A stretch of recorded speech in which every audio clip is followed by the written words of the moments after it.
నిఘా TV news కు స్వాగతం. ముందుగా హెడ్లైన్స్. తమిళనాడు శివకాశిలో భారీ పేలుడు, 5 మృతి.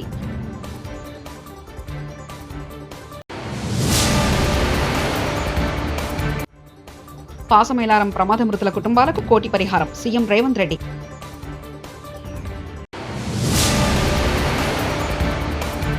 మలకపల్లిలో పేదల సేవలో ముఖ్యమంత్రి నారా చంద్రబాబు నాయుడు.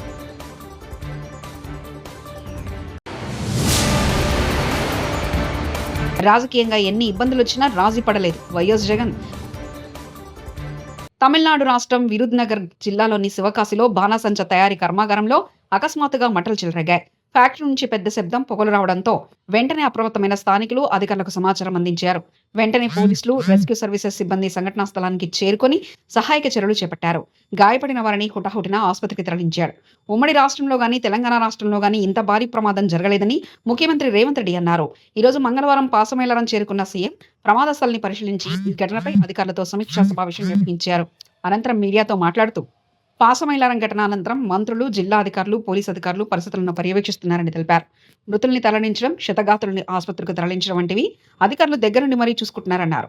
ఈ ప్రమాదం చాలా మంది ప్రాణాలు బలిగొందని, ప్రమాదం దురదృష్టకరమంటూ ఆవేదన వ్యక్తం చేశారు.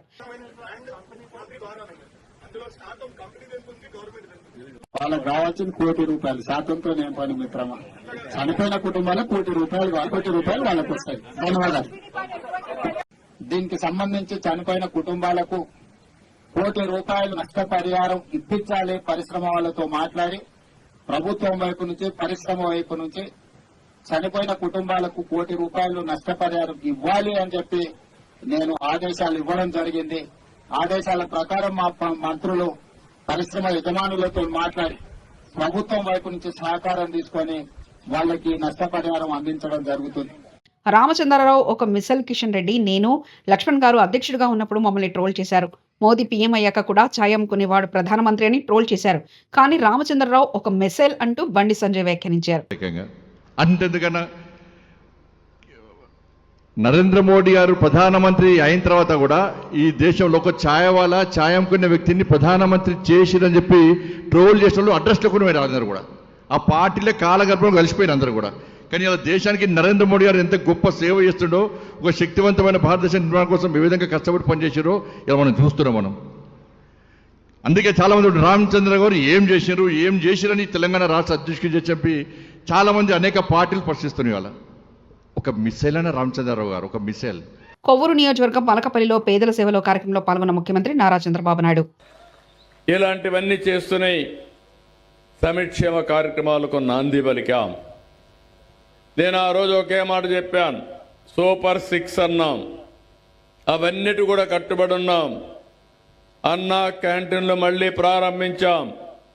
203 అన్నా క్యాంటీన్లు ఇస్తున్నాం. మా ఆడబిడ్డలకి నేనే దీపం పెట్టాను, వంట గ్యాస్ ఇచ్చాను.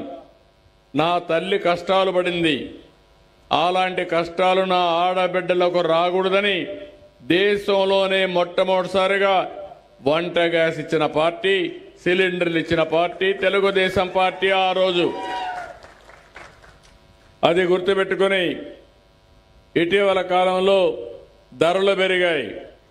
వంట గ్యాస్ వాడడం మానేశారు. అందుకే నేను హామీ ఇచ్చా, సంవత్సరానికి 3 సిలిండర్లు ఉచితంగా ఇస్తానని ఇచ్చిన మాట నిలబెట్టుకున్న ప్రభుత్వం ఎన్డీఏ ప్రభుత్వం అని చెప్పి కూడా నేను మీకు తెలియజేస్తున్నా. దీనికి ఇంకా చిన్న టెక్నికల్ ఇబ్బందులుంటే అవసరమైతే 4 నెలలకు ఒకసారి సిలిండర్ ఖర్చు నేరుగా మీ అకౌంట్లో వేస్తానని కూడా హామీ ఇచ్చాను. మొన్నే మీరు చూశారు, తల్లికి వందనం. నేను ఒకే మాట చెప్పాను, ఈరోజు ఒక్కొక్కరికి 2-3 పిల్లలుంటే పిల్లల్ని చదివించుకోలేకుండా ఇబ్బంది పడుతున్నారు. ఒకప్పుడు చెప్పింది ఎంతమంది పిల్లలుంటే అంతమందికి ఇస్తామని, ఒకరికే ఇచ్చారు.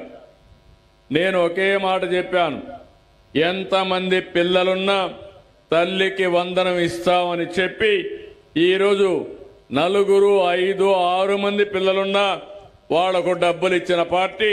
5 మంది ఉంటే ₹75,000 వాళ్ళ అకౌంట్లో వేసిన పార్టీ తెలుగుదేశం ఎన్డీఏ ప్రభుత్వం. ప్రజలకు నిరంతరం అందుబాటులో ఉండడం అనేది రాజకీయాల్లో ఎంతో ముఖ్యమని, అందుకు సోషల్ మీడియాను విస్తృతంగా ఉపయోగించాలని యువ విభాగాన్ని ఉద్దేశించి వైఎస్ఆర్సీపీ అధినేత మాజీ సీఎం వైఎస్ జగన్మోహన్ రెడ్డి అన్నారు. మంగళవారం తాడేపల్లి పార్టీ కేంద్ర కార్యాలయంలో జరిగిన యువ విభాగ సమావేశంలో ఆయన కీలక వ్యాఖ్యలు చేశారు. యూత్ వింగ్ అనేది పార్టీలో క్రియాశీలకమైందని, ప్రజా వ్యతిరేక ప్రభుత్వాన్ని నిలదీయడంలో యువతది కీలక పాత్ర అని, పార్టీ సంస్థాగతంగా మరింత బలోపేతం చేయాలని తెలిపారు. క్యాండిడేట్లు అందరూ కొత్త వాళ్ళే. ఆ నుంచి కూడా అక్కడి నుంచి ఒక 18 మంది మన క్యాండిడేట్ తప్ప నుంచి మిగతా వాళ్ళంతా ఫ్రెష్ ఫేసెస్.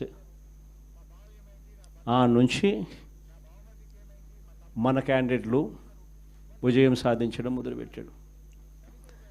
67 స్థానాలు 2014లో గెలిచినాం. మళ్ళా 23 మందిని దాంట్లో పోచింగ్,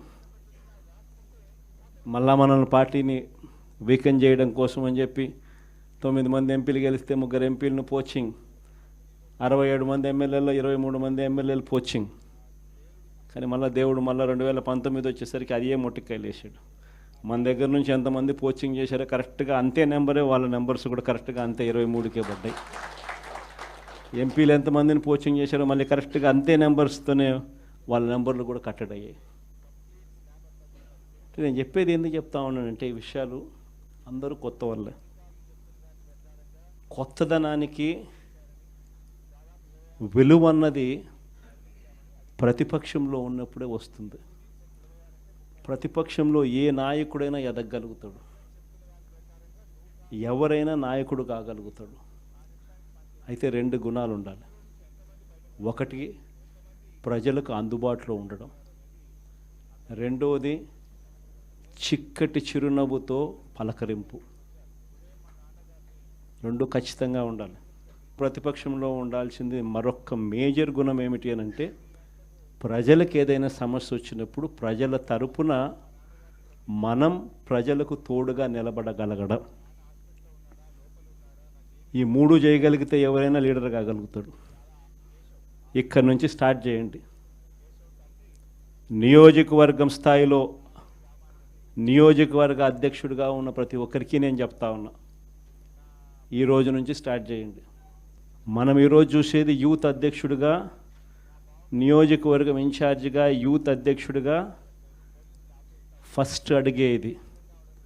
మీ చివరి అడుగు ఎమ్మెల్యే కావడం, అది గుర్తుపెట్టుకోండి.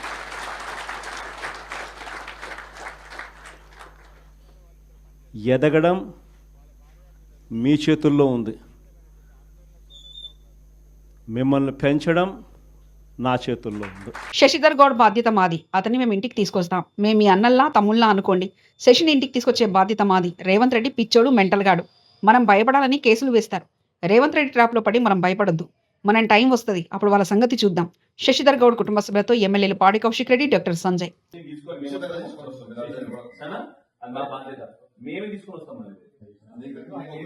నా మీద కూడా నేను ఎమ్మెల్యేగా ఉన్నా, నా మీద ఇప్పటికి 30-40 కేసులు పెట్టింది. సో వాడు రోజు ఆనందం, వాడు పిచ్చోడు, మెండలగాడు రేవంత్ రెడ్డి. వాళ్ళని అవమానించాలని అట్లా చేశారు. మనం దానికి అధైర్యపడకూడదు. ఒకటి మీకు చెప్తా, వాడు చేసిన ట్రాప్ లో మీకు పడదు. వాడు మీరు ఇట్లా బాధపడాలి, మీరు అవమానంగా ఫీల్ కావాలి, ఇట్లా వాడు చేస్తాడు.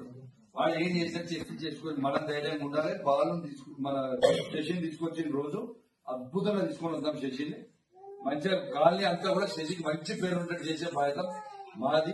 కేసీఆర్ గారి నాయకత్వంలో, కేటీఆర్ గారి నాయకత్వంలో, హరీష్ రావు నాయకత్వంలో చేసే బాధ్యత మాది. గ్యారెంటీ మీకు అండకుంటాం. మీరు అస్సలు అధైర్యపడకండి. అద్భుతంగా తీసుకొని వస్తాం. మీకు డోంట్ వరీ. మళ్ళీ మేము మీరు ఏడవద్దు, కంటిన్యూలు పెట్టవద్దు. మనం ధైర్యంగా ఉండాలి. వాడికి కావాల్సింది అదే. మనం ఎందుకు ఏడవాలి? ఏం కాదు. నీకేమంటా, నేనేమంటా, ఏం వరి కాకూడదు, ఏం కాదు. మనం ధైర్యంగా ఉండాలి. ఎందుకంటే మనం ధైర్యంగా ఉంటే పిల్లలు ధైర్యంగా ఉంటారు. కాబట్టి మనం ధైర్యంగా ఉండాలి. Don't worry, we will take care.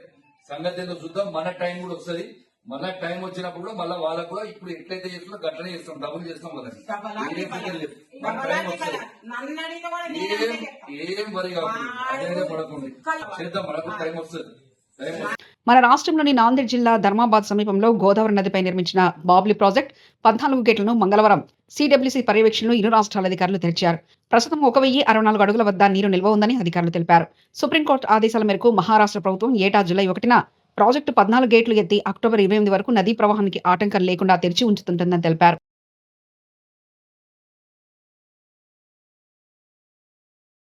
విద్యా ఐటీ శాఖల మంత్రి నారా లోకేష్ ఉండవల్లిలోని తన నివాసంలో ఇవాళ మంగళవారం ప్రజా దర్బార్ నిర్వహించారు. ప్రజా దర్బార్లో ప్రజల నుంచి మంత్రి విజ్ఞప్తులు స్వీకరించారు. ఆయా ఫిర్యాదులను పరిశీలించి సంబంధిత అధికారులకు లోకేష్ కీలక ఆదేశాలు జారీ చేశారు. ప్రజా సమస్యలను అధికారులు వెంటనే పరిష్కరించాలని ఆదేశించారు. కూటమి ప్రభుత్వంలో అందరికీ అండగా ఉంటామని మంత్రి భరోసా ఇచ్చారు. మెడికల్ సీట్ ఇప్పిస్తామంటూ వైసీపీ కీలక నేత సజ్జల రామకృష్ణారెడ్డి సన్నిహితులు మోసం చేశారని గుంటూరు జిల్లా తాడేపల్లి మండలం కుంచనపల్లికి చెందిన మన్నె సుబ్బారావు మంత్రిని కలిసి ఫిర్యాదు చేశారు.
ఉత్తరాంధ్రలో గ్రంథాలయ ఉద్యమ వ్యాప్తికి ఆద్యుడు స్వర్గీయ జయంతి రామలక్ష్మణమూర్తి అని, ఆయన నడిచే గ్రంథాలయమని మాజీ గ్రంథాలయ సంస్థ చైర్మన్ రాంగల్లి పోతన్న అన్నారు. మంగళవారం జిల్లా కేంద్ర కార్యాలయంలో గ్రంథాలయంలో జయంతి రామలక్ష్మణమూర్తి జయంతి సందర్భంగా జరిగిన కార్యక్రమంలో పోతన్న మాట్లాడారు. ఈనాడు గ్రామాన గ్రంథాలయాలు ఉండడానికి కారణం జయంతి రామలక్ష్మణమూర్తి చేసిన కృషి ఫలితమే అన్నారు. ఆధునిక దేవాలయాలుగా విలసిల్లే గ్రంథాలయాలు సమాజాన్ని చైతన్యపరిచే విజ్ఞాన దీపికలన్నారు. జయంతి రామలక్ష్మణమూర్తి ఒక ఉపాధ్యాయునిగా జ్ఞానజ్యోతులు వెలిగించిన బోధకుడని, వారి ఆశయాలను కొనసాగిస్తూ మనం ముందుకు సాగాలని పోతన్న కోరారు.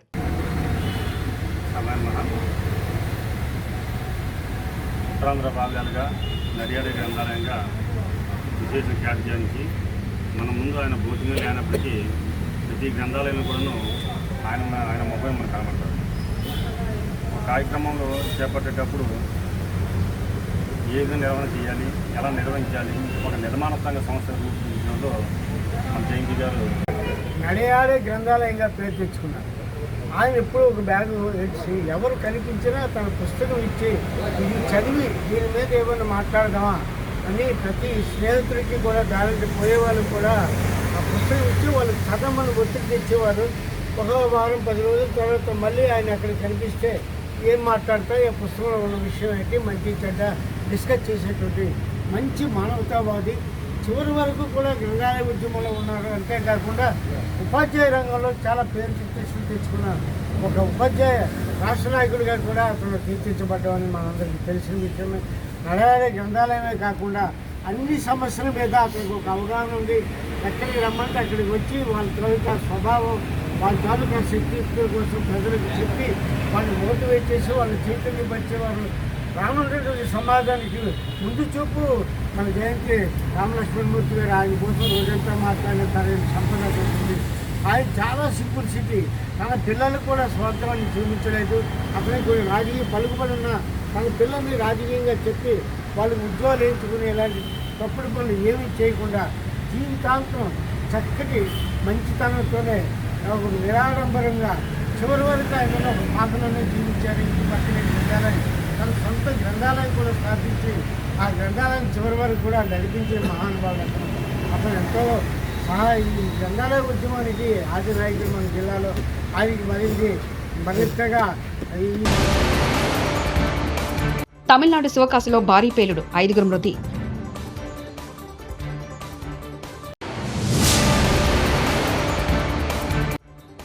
పాసమైలారం ప్రమాద మృతుల కుటుంబాలకు 1 కోటి పరిహారం, సీఎం రేవంత్ రెడ్డి.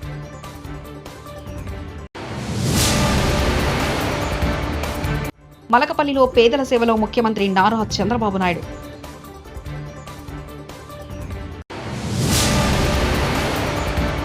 రాజకీయంగా ఎన్ని ఇబ్బందులు వచ్చినా రాజీ పడలేదు వైఎస్ జగన్.